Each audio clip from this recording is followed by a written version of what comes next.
Au terminal des Flandres, on charge et décharge de la marchandise dans les containers. Un balai millimétré chaque jour pour prendre en charge 1 600 000 tonnes de fruits exotiques, 20% de l'activité du port de Dunkerque. Des containers frigorifiques particuliers pour préserver la chaîne du froid. Paramétré à une certaine température, un certain taux d'humidité, un certain niveau de gaz à l'intérieur. On récupère ces informations informatiquement et nous on a monté il y a 2 ans une équipe qui va être en charge d'aller 2 fois par jour vérifier sur le terminal si la température relevée est bien conforme à la température ciblée.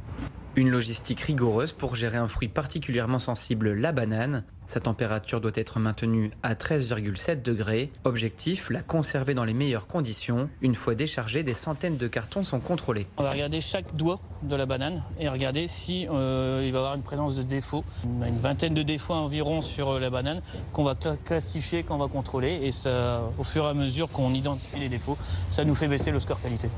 Un pari fou lancé par le directeur de Conexa il y a 30 ans. Il est le premier à avoir investi dans la banane à Dunkerque. On a commencé à zéro et il avait des ports historiques, Hambourg, Rotterdam et Anvers, qui étaient déjà dans ce marché-là. Nous, le grand avantage concurrentiel, c'est qu'on a un petit port et on a 2 heures après l'arrivée de bateaux, on peut commencer à décharger les conteneurs. L'arrivée d'une nouvelle mûrisserie devrait encore augmenter la capacité de fruits exotiques sur le port de Dunkerque et créer plus de 300 emplois d'ici 2027.